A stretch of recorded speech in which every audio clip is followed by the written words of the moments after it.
My name is Thomas Baker. I'm 59. I'm a veteran, and I was homeless for 7.5 months. I actually lived on the street underneath the bridge on the bayou, and I had skin cancer and had surgery at the VA hospital, and they told me I was not allowed to go back out on the street.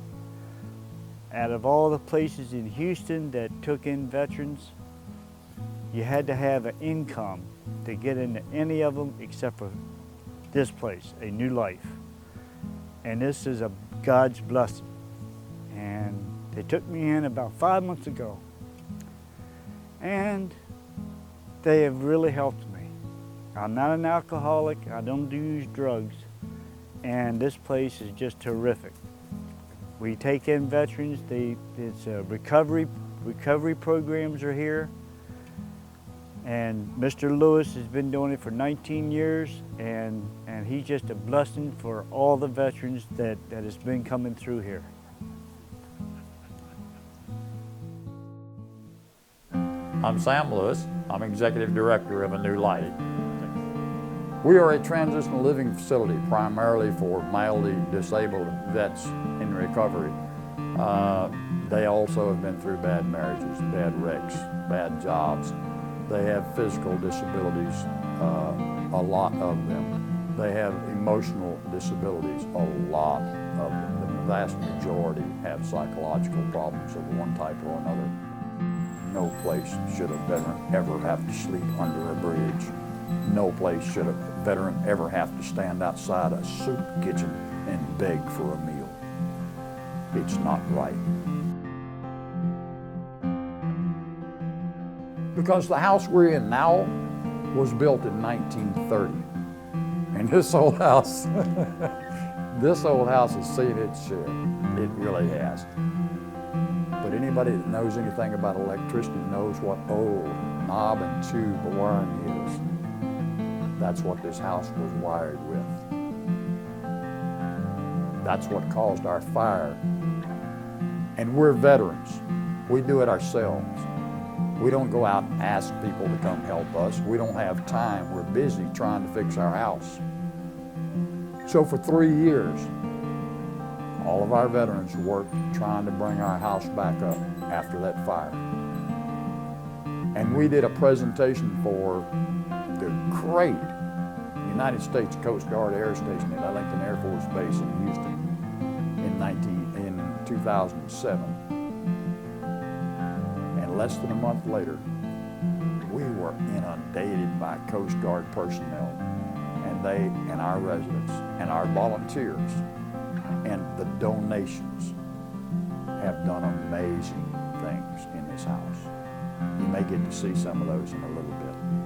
Some of the things that we still need are flooring. We need to repair our floors downstairs. We need new carpet.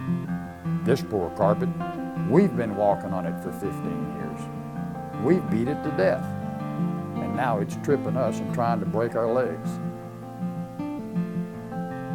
We need a new bathroom downstairs. We had a young man who was 6'3", 315 pounds, who could not sit on anything. He had to fall on everything. He decided to sit out in our bathtub one day. He can't sit on anything. Our bathtub downstairs has got a split probably about so wide and about so long. We need to tear out the entire bathroom. We need to replace the floor in the bathroom. We need obviously to replace the tub in the bathroom. We need to replace the floor in our dining room because the carpet has just eaten away, literally. Our kitchen, our primary kitchen, it needs floor repair. It needs linoleum. There's just so many things that we need. Compliments of the esteemed firm of Vincent and Elkins, we have a brand new roof. Brand new, it's now 2 years old. They sent us a check and we immediately got a brand new roof. And it looks great. We need to replace the old plumbing. The downstairs, The upstairs finally got rebuilt. It's almost finished. The downstairs still has that same old knob and tube wiring that created the fire in the first place upstairs. To redo this house, we're looking at upward of $30,000. This is a small home environment. So sometimes companies may overlook Housing and Recovery Inc. because of its such a small size, and because when you at first glance it appears that they're helping so few people. But what they're really doing is they're rotating people in. They're bringing people in, 5 veterans at a time, assisting them for 6 months to a year, and then they're moving out to have a new life with a job and a home of their own and their own family. And then 5 more are coming in. So it's a constant rotating type of process. If you look at the long-term picture, they are helping more people.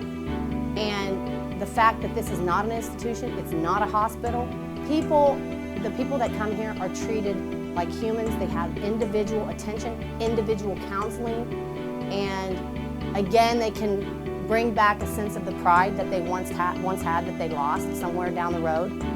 And they can, again, collect the fact that they are worthy to society and that they have something to offer to society. Last year alone, they received from combined federal campaign donations between $8,000 and $12,000. Their operating expense for last year was $14,000. You don't have to worry about where your money is going. 0% goes to overhead. So 100% of your money will go to pay for the house, the food, the clothing, the water, and the electricity of this residence. Thank you so much for your donation.